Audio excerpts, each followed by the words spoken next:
First off, today is D-Day, so I thought this was appropriate. I found this.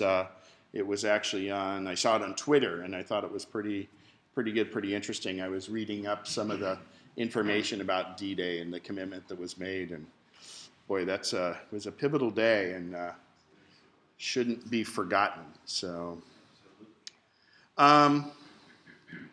if we go to, we go to MacNexus.org so I can figure out what I'm supposed to talk about today. So obviously we're going to go through Siri. I'm going to do iPhone photography tricks, and I've been testing some different programs. Hi Bob, how are you? Will you be doing Windows 7 today? Windows Vista. Because we got lots of Windows in.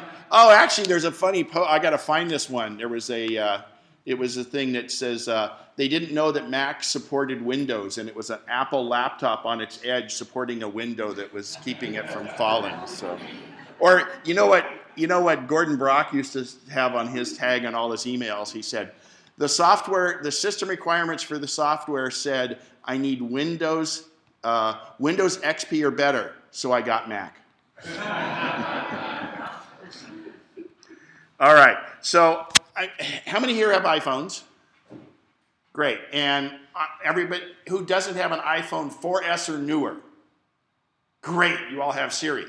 Also, if you have an iPad mini or an iPad 3 or newer, you've got Siri. Siri is going to get, well, actually I should point out, Monday, if you don't have anything else to do, at 10 o'clock, there's going to be a live keynote from the WWDC, which is the Worldwide Developers Conference. It's held every year. During the break, I'm going to play a video from the developer conference 2 years ago that's pretty interesting. But these are the guys that build all the apps. And Apple has over 1,000 engineers there to work with those app developers to do new things.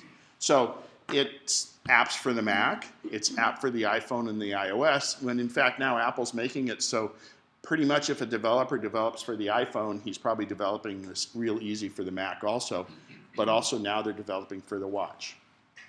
I'm going to talk about the watch briefly today. It hasn't been the huge success, which we didn't really think it would be right off the bat, but what I remind people is when the iPhone first came out, June 29th, 2007, it was to lukewarm reception. Now, Pete and I were like in line, he's over there, we both got our phone, we called each other and we said, oh my God, this is the clearest thing we've ever heard in our life, when we knew that was wrong because we were on AT&T, but it was, it was the greatest thing since sliced bread. But the phone didn't really come into being as something that was incredible until the apps started getting developed for it. And the apps made all the difference in the world. There's over 1 million apps available for the iPhone now. In the very beginning, for the first about 4 months, I knew every single new app that came out. And then after that, it got really just no way. It was too crazy. But it's really blossomed and made the iPhone, so the iPhone is more powerful than this computer. It really is. It has more things to do in it. And we're going to talk today about Siri, which makes it super powerful, and it leverages the internet, but we're also going to talk about the iPhone photography part of it, because it is a fantastic camera. Now, in unison, what's the best camera in the world? Right. So, yeah, as long as the battery's out. So, this is the best camera I have with me, unless I'm traveling with this. This doesn't fit in my pocket, okay? And still, I shoot a lot of sunrise and sunset photos, and I have this rig set up so that when I set my tripod up, my iPhone sits right here. So I take HDR photos from my Canon, and at the same time I'm taking it from my iPhone. Now when I shoot my sunsets, inevitably I like the photos from the iPhone better. Now, I'm not doing, this isn't high, this is landscape, long distance photography. It's not doing close-ups and things like that, but it's amazing. And in fact, I'm gonna go to a Apple website. Yes, thank you. Apple put a new page together for iPhone 6, and we'll just go through this just briefly. These are photos taken with the iPhone 6. Now, how many here don't have an iPhone 6? Okay. We don't? Don't. Okay.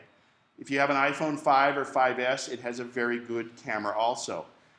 As the phones get newer, the cameras get better and better and better, but what makes them so much better is the software behind it. And the ability for apps to do different things, and I'm going to show you some examples of that very soon here.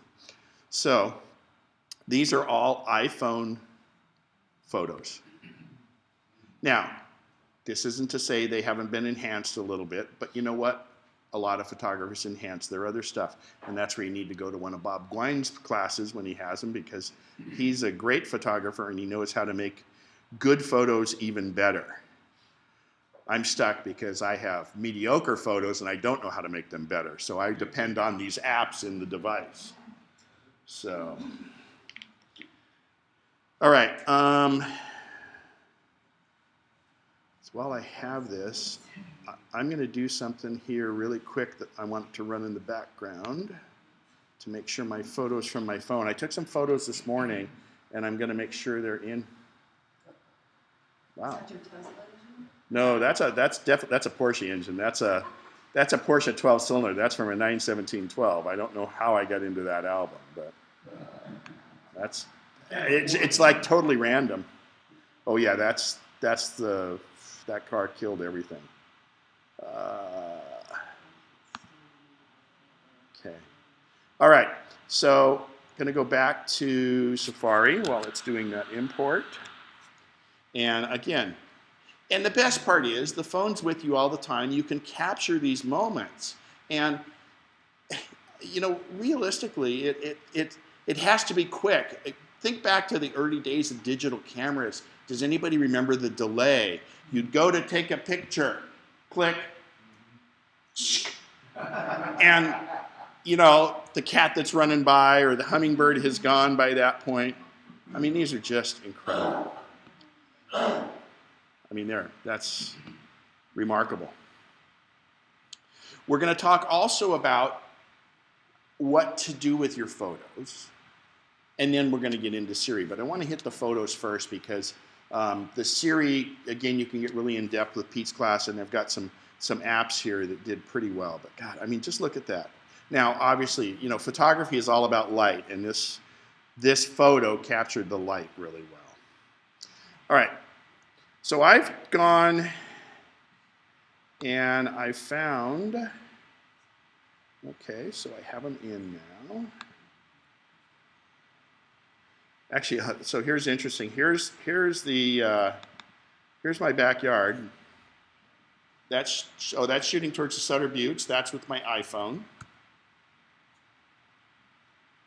It's being very slow. These are all shot, these are a series of sunsets with my iPhone on HDR. Now, Do HDR and iPhone work automatically, or you have yeah, to so I don't use normal HDR. I use a program called Pro HDR. That's part of the reason I have to put it on a tripod. So what's HDR? High dynamic range. HDR is, let's say I'm taking a picture out this door, and it's bright outside and dark inside. It takes a picture that accounts for the low light situation, and it takes a second picture that accounts for the high light situation and melds them together for you. It essentially takes two photos. High dynamic range. Now, they can also look kind of fake because, oh my God, I don't want you to import 1,324 items. Oh, sorry. Let me do it different. We'd be here for a long time.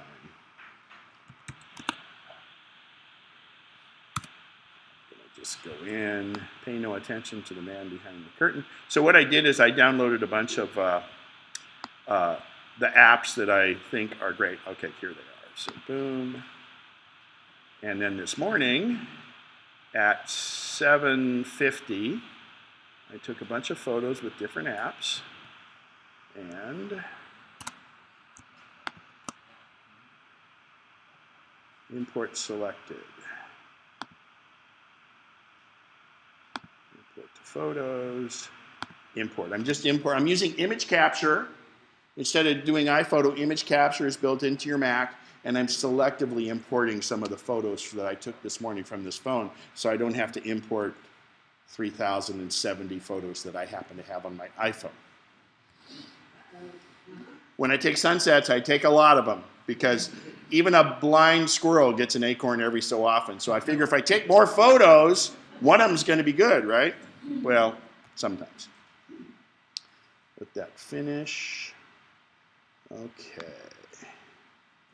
Yes. Go ahead. Was that last night? No, that was taken out of my phone. That looks great. So last night there were some pretty exciting things. I missed out. I was up in Forest Hill and got hail like crazy, and then I got home to Lincoln and I was looking for photos, looking for a good sunset, and it was gone because there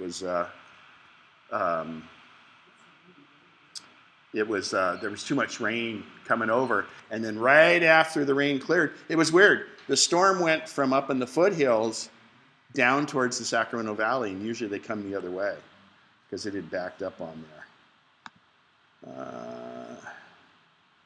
Okay, import to photos. I did. Let's put them in. Things are not cooperating here, so give me 1 sec. I'll make a new folder. Pictures.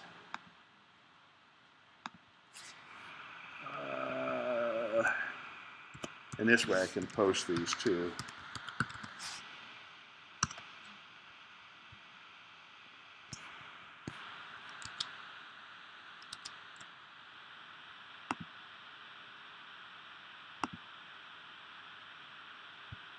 Pictures. There we go. So I'm going to import those to here. All right. So I'm going to provide a link to you to the 12 best photo apps for the iPhone. And I'm going to go through about 5 of these. I'm going to show you what they did on the in the photos. Great, I think those are done now.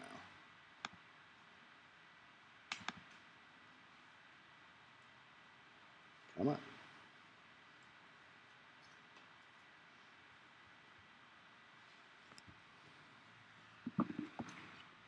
So the first one, I'm sorry? No. Why would I put something on paper?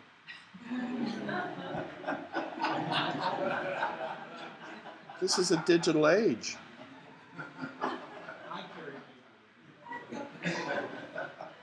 I used paper this morning. Yeah,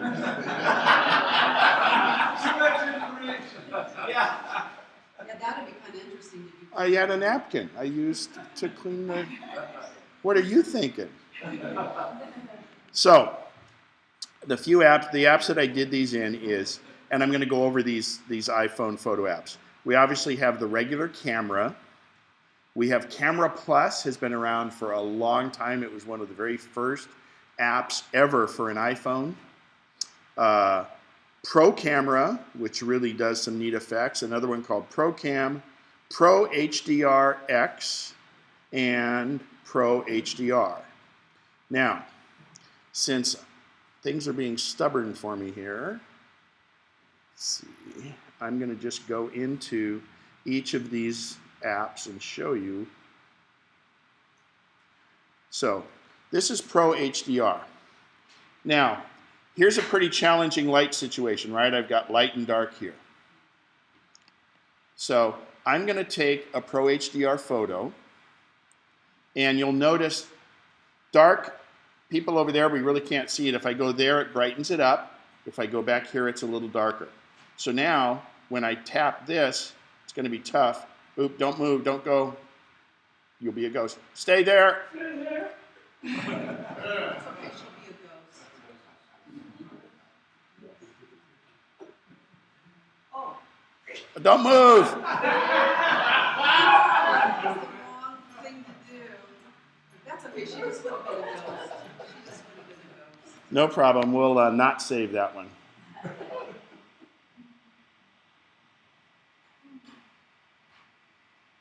Okay, so it's going to take 2 photos, but what you'll do is on the screen you'll see the problem with Pro HDR, while it does a fantastic job, it takes too long between photos. It's very hard to handheld. So there you can see what it's doing, analyzing, keep still.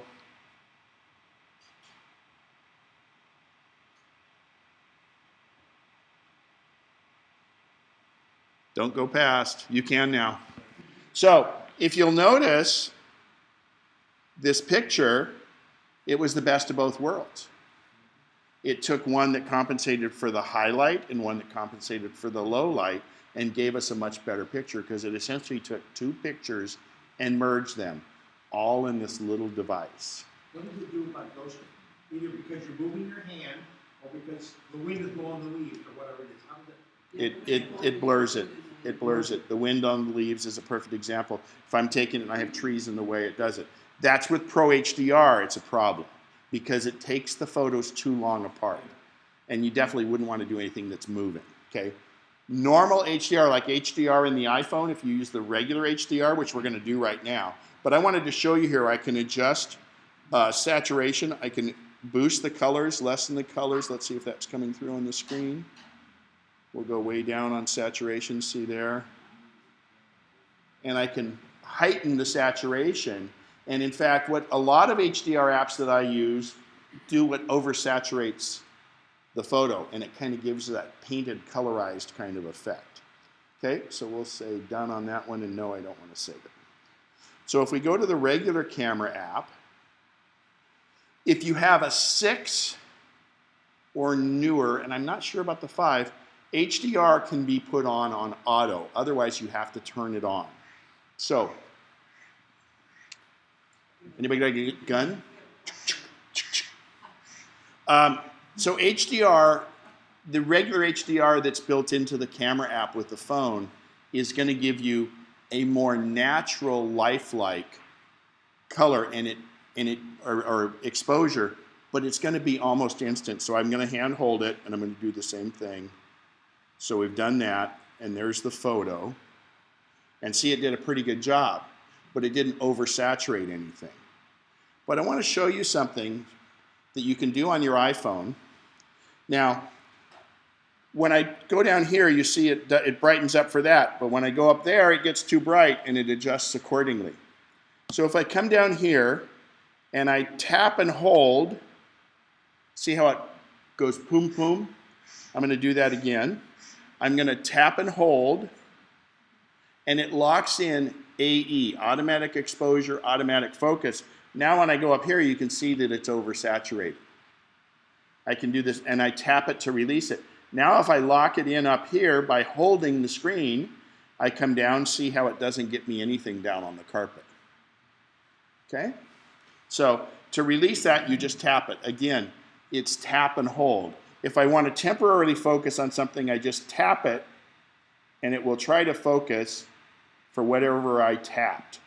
See how there it darkened everything down? If I go down here where it's real dark, it brightens everything up. But that only holds it for a minute. If you go move it around, it's going to change. So to lock it in, you press and hold. All right? Only one. So it does both focus and exposure. Yeah, in one tap. You can't do them separately. you can't do it separately in the camera app. Okay? And it really makes sense because that's what you're trying to go on anyway. And this camera has such great depth of field. Focus isn't usually too big a deal. You don't get bokeh on it. So the other thing is the camera button on the bottom. The old way, we used to hold the button down, and when you released it, it would take a picture. Don't do that anymore because you'll take about 100 pictures now. It has what's called burst mode. And I think many of us found that out pretty quickly. If you look, and what it does in burst mode is really cool though. It will take a burst of pictures. So you could have somebody jumping and you do the burst, and then you can pick out which one you want. Like when the person, to prove the horses, where the old thing about they had to take a photo to prove that that a racehorse, all four legs or all 4 feet are off the, or all 4 hooves are off the ground at one point because they weren't sure. That was big, huge debate. So if I slide my finger along the bottom, I have time-lapse. You may not have that unless you have an iPhone 6. Time-lapse photography where you set it. It's kind of like where it can just do certain things. Like if you had clouds moving in, you could have it on a tripod and it'll take certain times. Slow motion. Now, ultra slow motion. Normal speed is 30 frames a second. This will shoot it at 120 frames per second. So you can capture things that are just, you can be like these pro filmmakers. You can't quite get the droplet of water when it drops, but you can do a lot of other things. Video. I always recommend, first of all, when you do video, you want to be horizontal. Think about it this way. Video is like Ken. It should be wider than it is tall, okay? So just remember that. Now, in Periscope, they say do it this way. Periscope's this new app about doing videos. But realistically, you want it to be wide because it's always going to be viewed in widescreen. Think of your computer. Think of your TV. They're wider.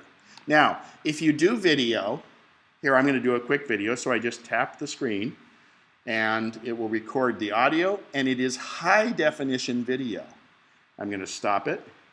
Whenever you get done shooting video, make sure you swipe back to photos because inevitably, the next time you pull your best camera in the world out, you're going to say, oh, crap, I meant to take a photo, and you've got all these little video snippets, and they're not as high a quality as the photo would be. Square, it just crops the photo into square. A lot of the social apps like Facebook and things like Square. And the last one is Panorama.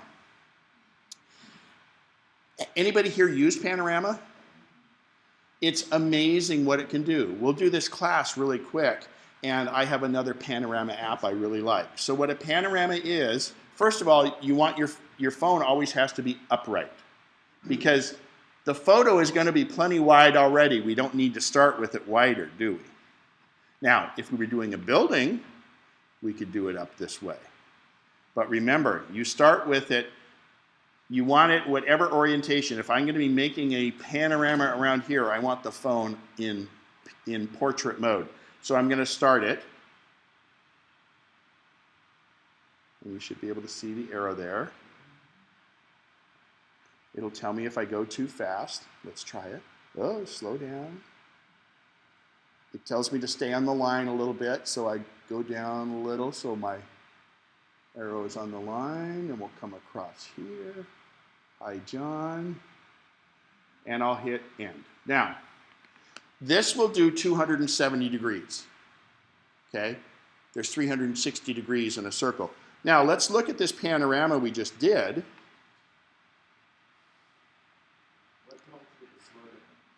On the screen, when I sped up, it said slow down.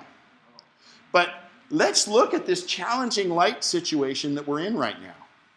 And look how good and how seamless this photo is.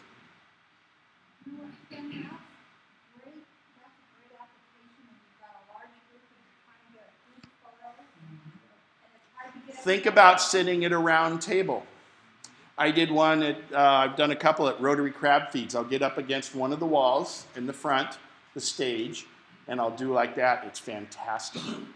So, but what we're missing here is, look how seamless this is. And we've got super challenging light situations. It's dark here. It's pretty bright over there and pretty bright over there. And the brightest guy's sitting right there. You even move the thing up and down. I did a little bit, yeah. And it doesn't show quite on the top. No, it crops accordingly. So what would happen if I had moved it a lot, it would have cropped it down to give me smooth edges. Okay? So the more steady you do it. Oh, you know what? Look at my computer. See it kind of jagged there? Now, I warn you, here's the camera. You didn't see me holding my arm out like this, because think about this. If I have my arm out like this, I'm changing the angle of incidence. Think in your mind about pivoting on the camera. Okay? Because that gives me the same angle of incidence. Now, if people are moving back and forth, you get ghosting and stuff like that. So you just have to retake it. So I'm going to delete that one. Now, here's our video. Screen, and it will record the audio, and it is high. And I had it upright, remember? Video. I'm going to stop. Okay. So, and videos take up a decent amount of room, and you really can't email videos, okay? So, I was near Moab at Arches National Park, and there was a great little knoll I could get up on, and I wanted to do a 360-degree panorama. So there's an app called 360 Pano, and this has been out in the iPhone forever, and in fact, until I started doing the Pano right now, I didn't even have this on my list to talk about today, because I love it. So it's 360 Pano. It's by Occipital. Oh, so the first time you use any app that's not the Apple app, it's going to say, and this is for your security. Apple, they're saying, hey, I can only use your camera if you allow me to. So I say, okay, because why else would you want to use a camera app? And now it says it would like to access my photos. Well, yeah, because that's where it's going to store my photos. But Apple is just being overly cautious. And then you say, okay. So now I'm going to do a panorama here. And hi, Marilyn. And I can keep going either way. And it kind of does, you can kind of see it more clicks along the way. Go ahead.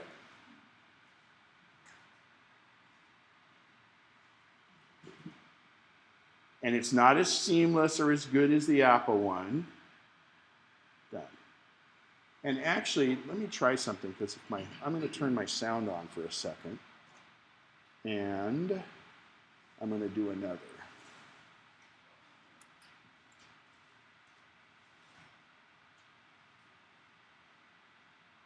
Oh, they took it out. So when I stood on the knoll and I wanted to get a 360-degree panorama, I used 360 Pano. And then the nice thing about 360 Pano is you'll notice there's an upload thing in the bottom. They give you a free space that you can upload it. You make an account, it's no charge, and you can upload your panorama to there, because they have a special thing. Because if you think about it, you've got a flat surface and you want to see the 360 Pano, they have a special viewing app inside, like if you go to a web browser where it was, and it's great. And it will show the panorama. You can also share it or save it to your camera roll. So most of the photo apps, you have to save it to your camera roll. Okay? You can email it flat, or you can email it 360, and what they're saying there is you're uploading it to the site. And again, for a 360 photo, it's amazing. There's another new thing on the photo front that I don't have, and it takes a special attachment. You could set your camera like this, and it's got a sphere on it that will take a true 360-degree all around. And that's the newest thing that's happening, and I think one of them is called Sphere, and it's pretty amazing. Do these Pano things work on any iPhone or just the iPhone? 360 Pano works on virtually any iPhone. I think I even used it on my 3GS. Panorama is not until the iPhone 4, if I'm not mistaken. But you guys all said you have Siri on your phone, so you have a 4S or newer. So you should have the Pano, it's called Pano in here, but the Panorama app, and I want to say the Panorama app is like $3.99. So it's really reasonable. Okay, dig into some of these other photo apps that I really like. So Camera Plus, now it's an interesting one because it can go down and drill down and give you all the settings in your camera. There's even a feature here where you say volume snap, where you can use the volume button to take a picture. They're the ones that initiated that. Apple has made it. So let's think about this. If I'm taking a photo, I can use my volume up button to snap the shutter. But if I've got it mounted on a tripod and I have my wired headphones and I use the volume up button, I can snap the shutter. Okay? So they do that. There's also just all kinds of different things. You can dig in and you can adjust the f-stop. You can do all that kind of stuff. Camera Plus has so many features we could spend 3 hours on it. But it's a really inexpensive app. I've had it so long I don't know what it cost. It must be like a $4.99. But I want to show you Pro Camera. Pro Camera is another one that really does well with HDR. And so I'm going to take this picture. And now what I can do is, see in the upper right-hand corner it says HDR Natural. Here's what the photo would look like without HDR. It's original. I swipe across. Now I go here. It's putting more color in. Vivid. Even more. HDR in black and white. Now, HDR Vivid, I had to pay. So it's a $4.99 app, and I paid an extra $1.99 to unlock the Vivid. And, our pictures are finally coming up, which is great on my phone. So I took some pictures outside, and I'll get those after I've done this app. So the other one I want to go into is Pro HDR X. So this one has followed that Pro HDR that I really like, but remember it takes the photos about a second apart. This one takes them almost instantly. So it can do better with handheld. And see, I can adjust the amount of HDR. See if it adjusts. What do you mean by adjust the amount? In other words, how much it's saturated. Okay. Color saturation. You have all these adjustments here, and then you have the little icon of a floppy disk to save it right there. A what? A floppy disk, yes. Tell that to the kids and they wonder why we say dial a phone, right? Or let's go watch the tape of that. All right, I want to show you the photos I took earlier because this is going to be, so I took with the different apps we've just shown you, these photos. And I believe this was Pro HDR. Actually, I think I did the regular. This was just with the regular HDR setting on the iPhone with no camera app or anything. So you can see here, it's a little challenging. I took all the photos in exactly the same spot at nearly the same time. So this is Pro HDR. The colors bounce a little bit better.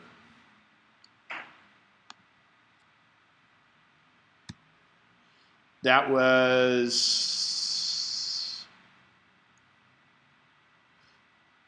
just trying to see where, okay, so this was Pro HDR. This was the one that I just showed you, which was, well, not HDRX. This is, this is HDX, Pro HDRX. And then I went to the Pro Camera, and this is the one where you had different choices of vivid, a darker color. There's like a natural. And look at the difference in the reds and the yellows versus that. Now, notice here, the trees, there was a little bit of wind, and the trees are actually a bit blurry, the ones by the grass. So all of them do, and you can still, these are unmodified, but I can still do a lot of work on these in iPhoto or Photos if I want to, or Lightroom or whatever you use. But you look at the difference between these two photos, you can see how HDR can really saturate the color if you let it. And there's a black and white HDR, which is kind of interesting. It really gives you a great effect. And this is essentially how it looked normally. Or no, this was with color. So this was kind of a black and white with some color blotching. There was the normal shot. Okay. So luckily we got those up. It was this morning. All right.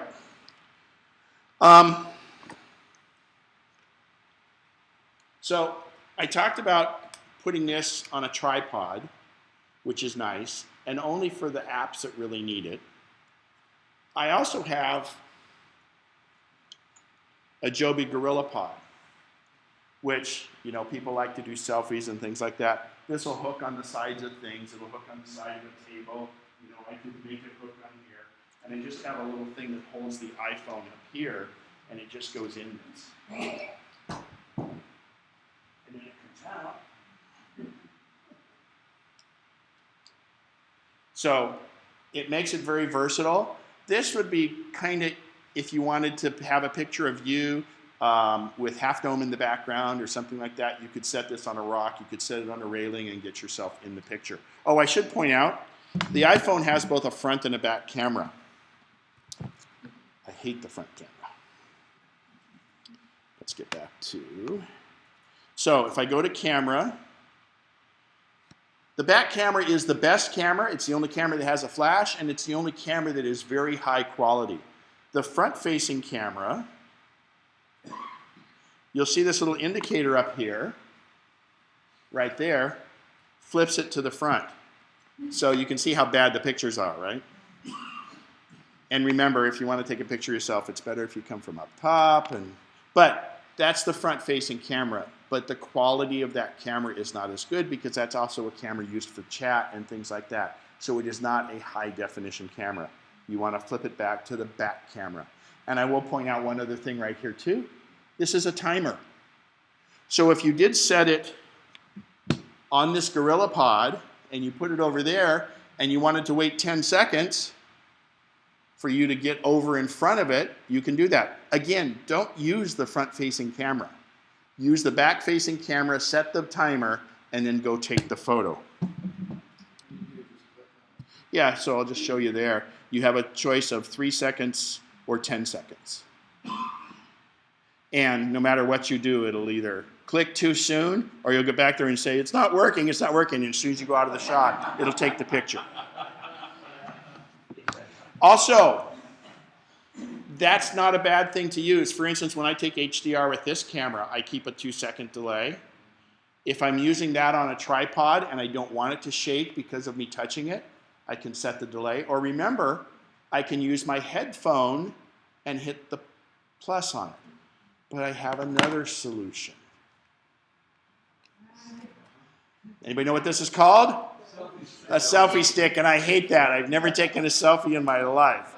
But the cool thing of this selfie stick is it has a Bluetooth shutter release. So let's go there. So I think it's still paired to my phone. Oh, I should probably turn it on. So look on the thing up here. And it's not paired to my phone. Anyway, it's Bluetooth. You pair it to the phone. I can repair it. Anyway, it's just still got a little wafer battery in it.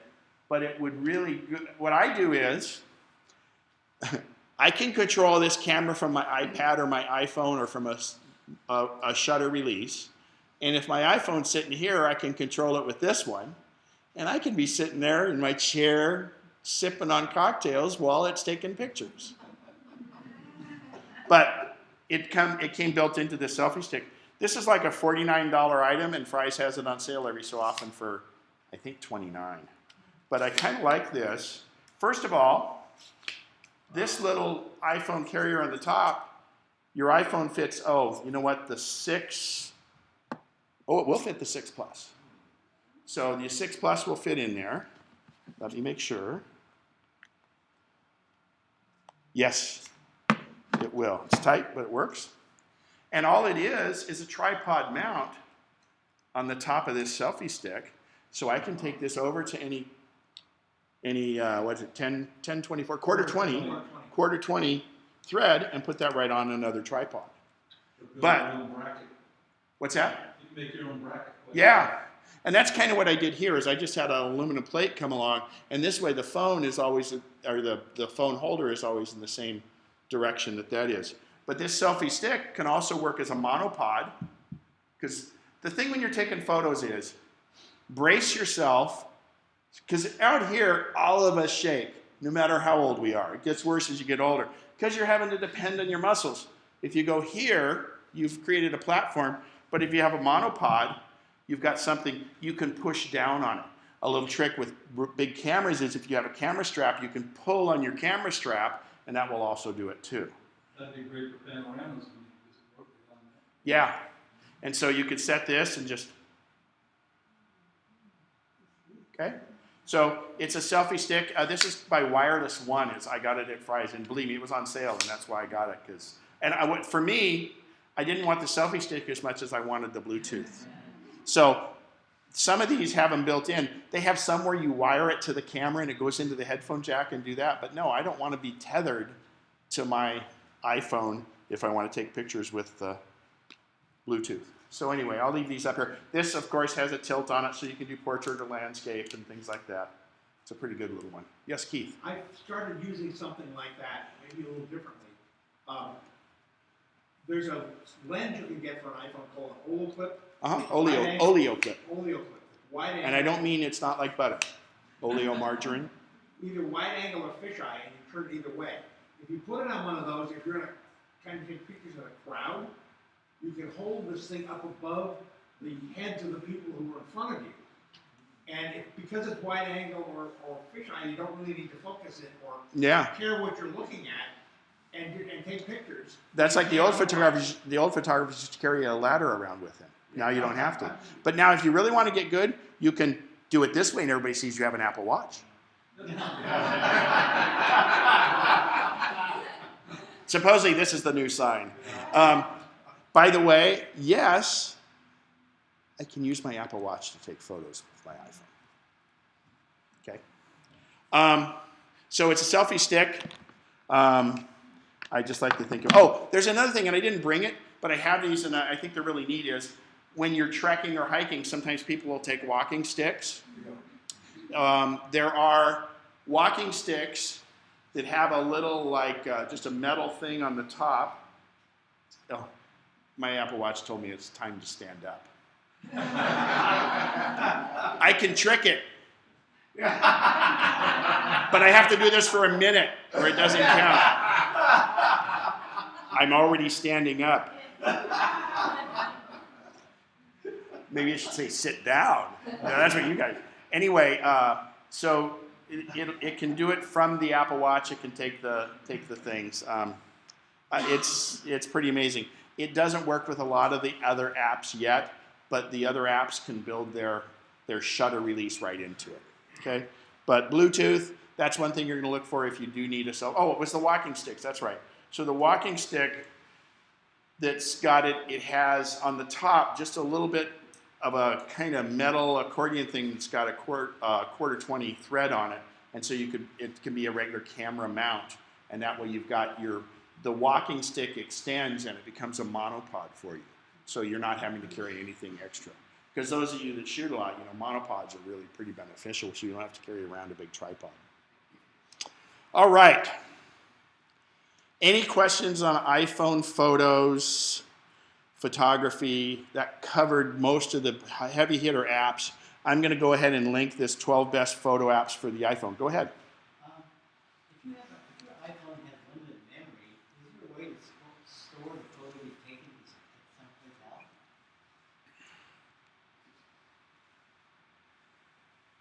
Yes. In fact, well, that kind of plays into the next thing, but that's where the new Photos app and iCloud Photo Library comes into it, and I don't want to go down that road because it's pretty tough. If you have a smaller iPhoto library or Photos library, use iCloud Photo Library. If you have a big Photos library, do not use iCloud Photo Library. I have one client. He has very slow internet. He tried for almost a month. I took his computer to my house. He only has 50 gigs he needs to upload. He had 16,000 photos. Oh no, mine 170 gigs, mine are worse, but I had it hooked up to my very fast internet for a week and a half. The 16,000 photos got down to 15,500 photos. So it's not the answer for big photo libraries, but that does bring up something that is really good. So if I go to my iPhone and I go to my photos, sure, I don't want to do that. Oh, maybe it was working.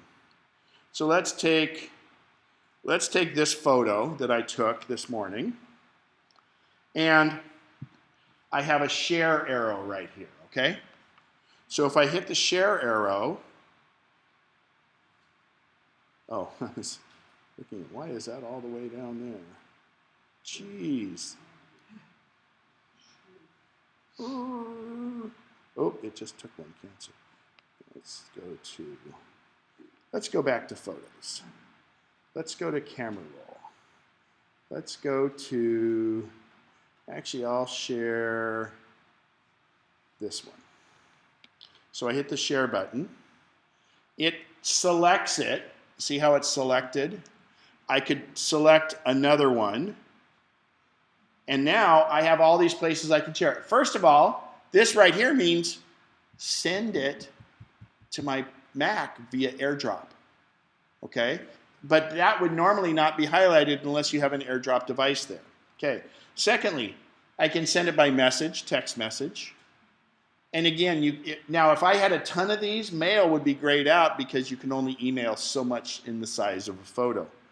I can send it to iCloud photo sharing, okay? That's where the new photo stream kind of is. I could share it to Facebook, but I like to share it to Flickr. So I'm gonna press Flickr. Obviously, and you can copy, print. So copy means copy it and then save it to what you have, slideshow. Here's AirPlay, like if you wanna send it to your Apple TV, okay?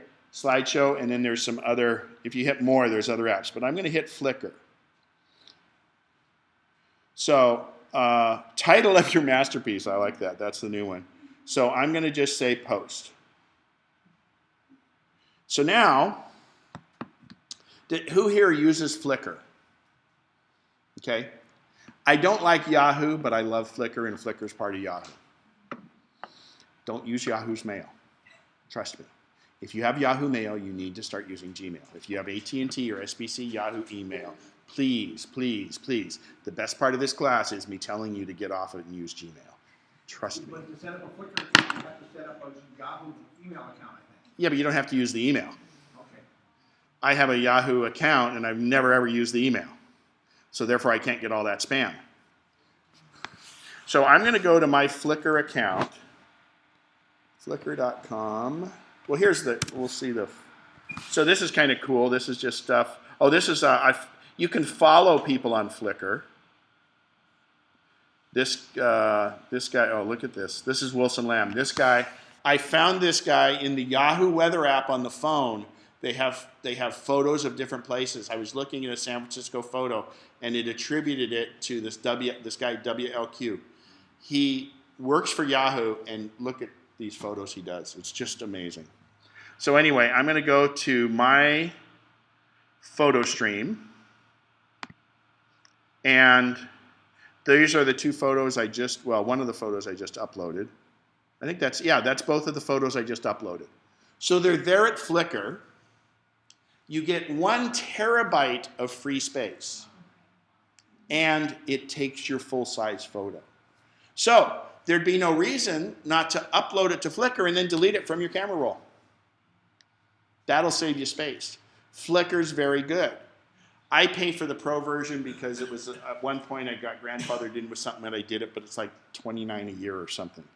So speaking of photos, some of these are, this one on the left, this was an iPhone photo. Oh, I have to show you this.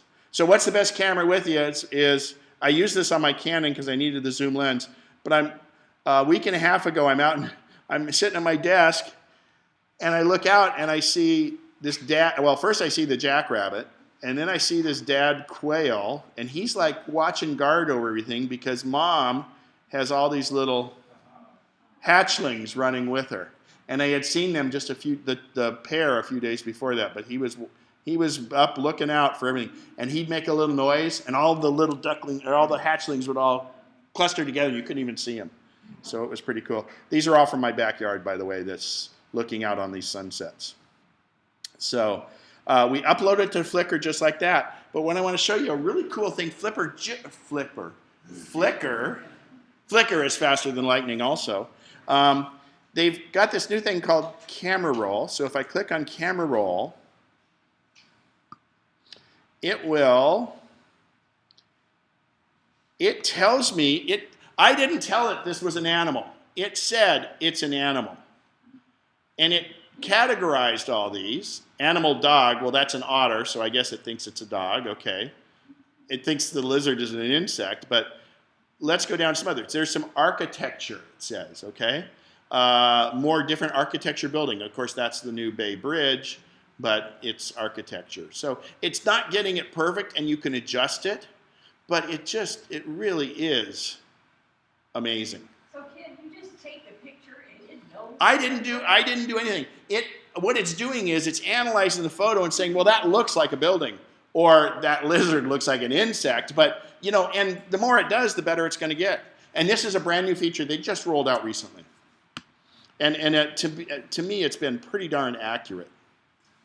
So these were all the Alaska. So here's landscape mountain.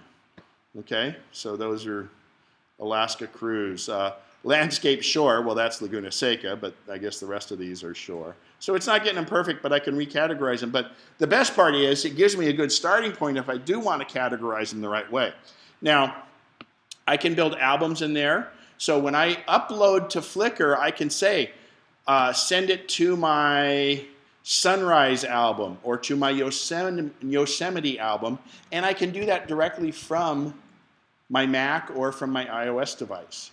So it really is good, and again, it takes the full image, not RAW, but JPEG. Thank you. But it does take the full image.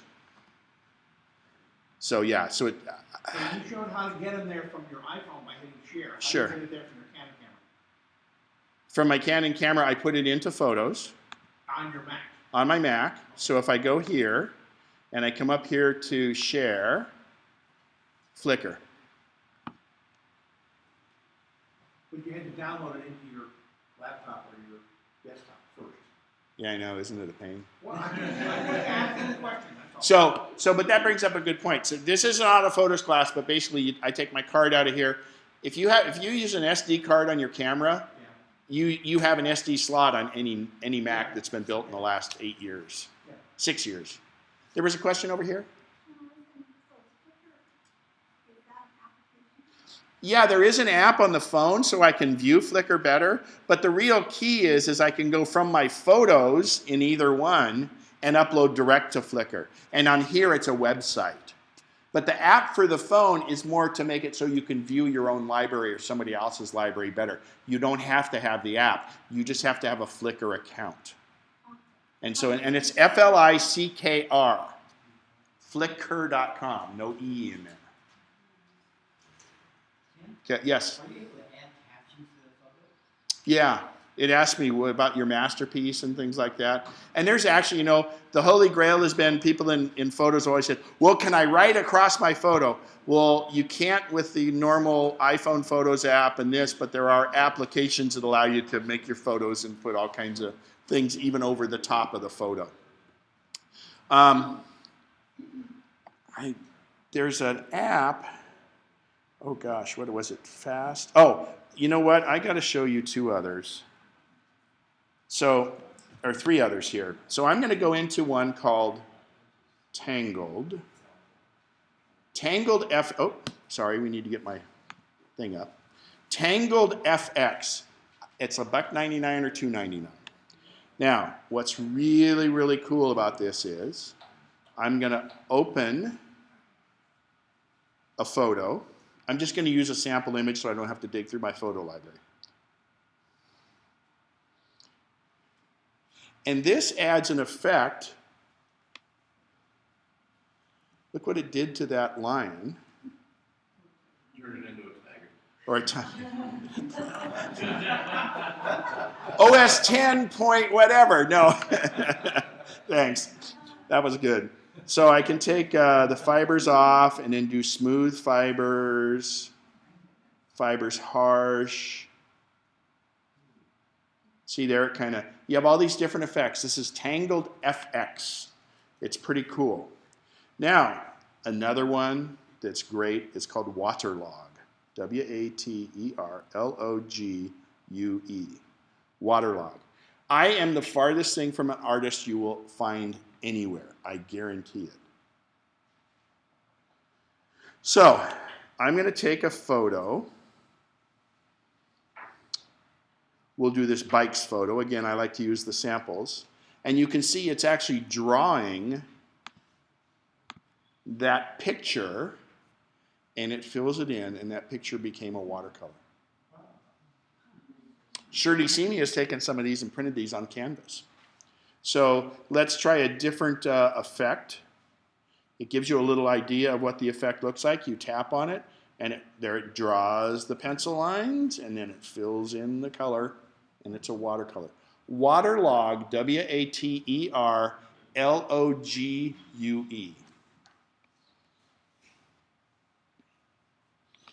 Can't I put those apps available for your iPhone? Not for your Mac, no. No, just for the Just for the iPhone. And the, I'm sorry, and for the iPad. Two others I'm gonna show you.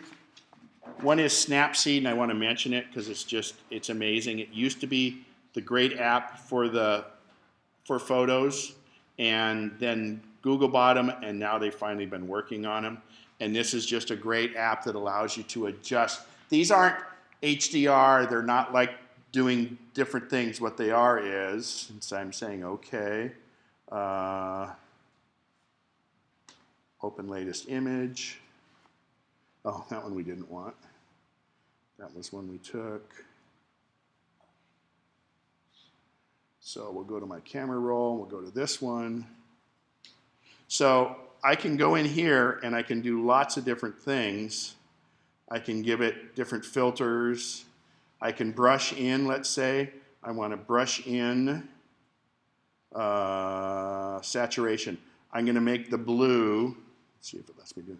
I'm going to make the blue in the sky a little darker. That's really hard to tell there, but I am saturating it. So that's Snapseed. Snapseed, and it's free now. Google used to charge it, or when it was Snapseed, it cost. The last one I want to do is called Touch, and this is going to be the first time I've tried it, but it really looked cool. Touch Retouch.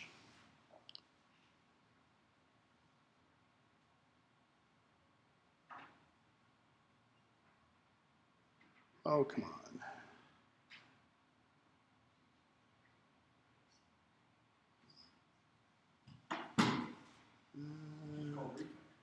Yeah, it's not retouch. Let me go to the App Store here really quick.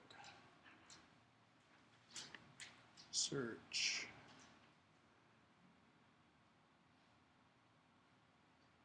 It allows you to touch, retouch. Oh, Keith, you were right. It's that. I had to look at the color. It just says retouch on it. So I'm opening this one for the first time. Yes, I'm going to allow it. Open photo from gallery. Say OK. And I'm going to, let's try do this. It will allow me to eliminate. They showed footprints in sand, for instance, where you can take, I'll just take the original in, and Do you usually send it medium? when I send it, it depends on what the recipient is. So when you email it, you can send it as small, medium, large. Usually medium is fine. If they're going to print it, that's a whole different story. But I'm going to go here and use this lasso.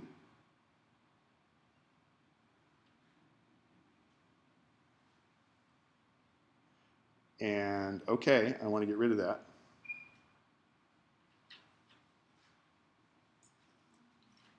Okay.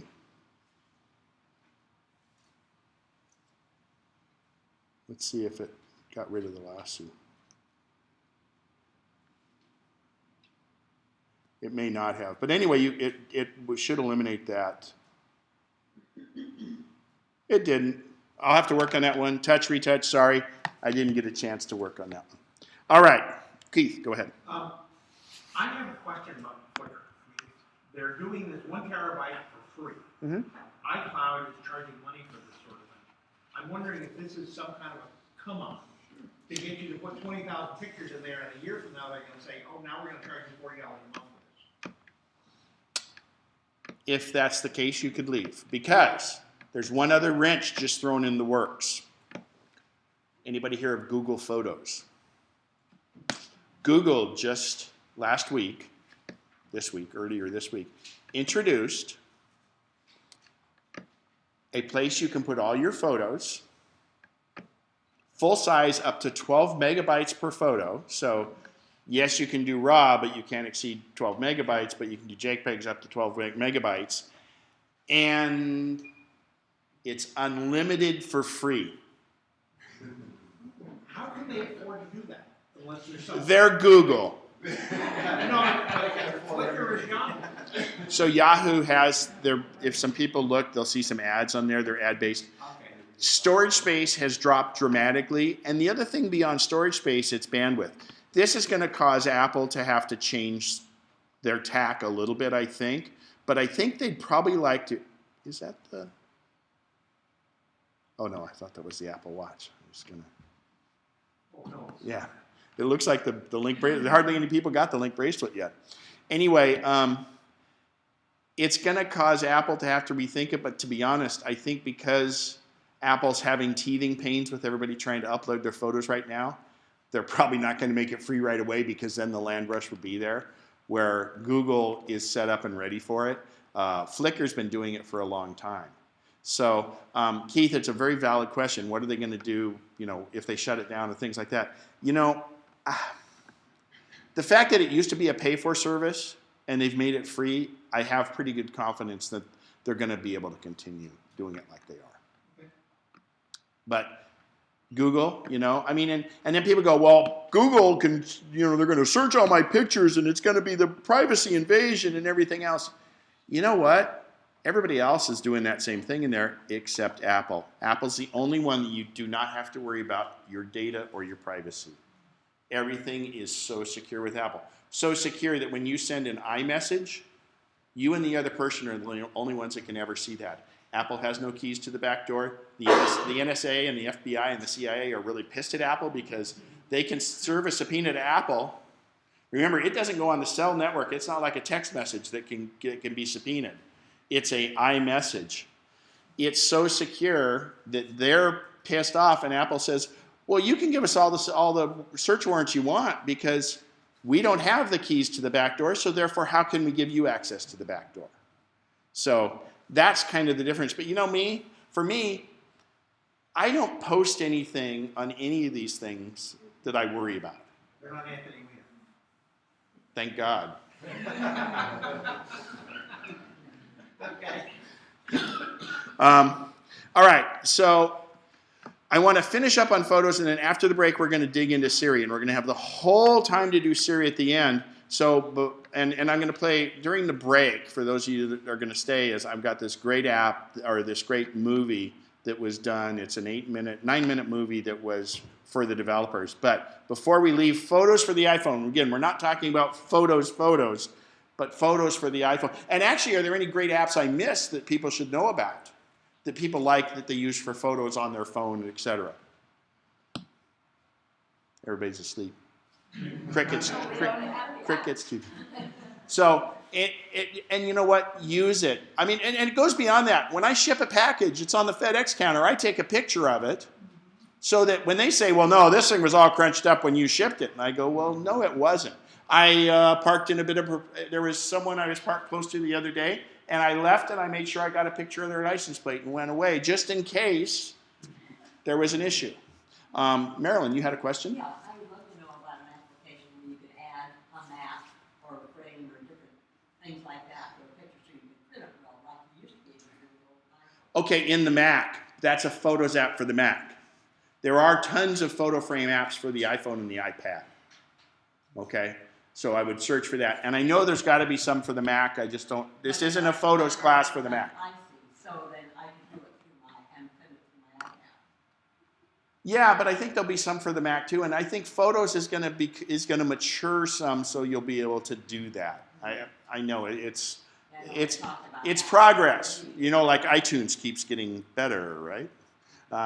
You know, I think they're still in the infancy in that. So use your video camera. Go through your house, videotape, and talk about your entire inventory in your house rather than making that chart and doing this.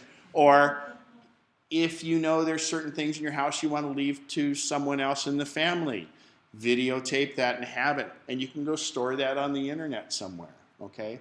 Now, posting to Facebook, posting to Twitter, posting to these other sites. I never post to social media if I'm away from my house, if there's not someone at my house. Because it's saying, hey, Ken's in Yosemite for the next week. Cool, he's got that really neat iMac at home. So think about that. You can turn geolocation off on it, or post when you get back, or if there's somebody there, if you have a really big Rottweiler, let them try get in your house, whatever it is. But just remember that when you're doing it. And use your camera a lot. It can do some amazing things. You know, I'm at Costco and I want to remember the measurements on something. I'll take a picture of it, go back home, and I'll do some research on it and things like that. So it is fantastic. Go ahead. I have to tell you just this funny story. So one of my friends just got back from Africa, and she was posting everything. The very first day, she posted on Facebook from there. And her husband, who stayed home in Seattle, in the comments from her first Facebook post, he said, "Hi to all the burglars out there. Me and the dogs are home." And the large dogs, the well-trained large dogs are at home. You know what? And I just heard this recently. There was a bit of a thing going around where if you get if your family takes Super Shuttle to the airport, they let people know that they're going for a week somewhere and they go back to their house that they picked them up from. You know, we worry about all of this stuff, but it's just, there's just a million scams out there. You've all gotten the call because the criminal IRS the division is calling you. You got to go pay this bill and your computer. You guys, you're going to get the computer one that says, hey, your computer is bogging up the internet. If you don't let us fix your computer, the whole internet's going to break and it's going to be your fault. Just don't say anything. Say, oh, I'm sorry, I don't have a computer, and hang up. Apple, Microsoft, they won't call you. And you get that little pop-up screen on your computer that says call 1-888 because your computer is messing up the internet. It's a scam. They're farmers. They're out trying to harvest your credit card. Okay? All right, let's take a quick 15-minute break. I'll put the video up here in a second. Oh, and remind me when we get back to start the recording because I'm going to quit the recording.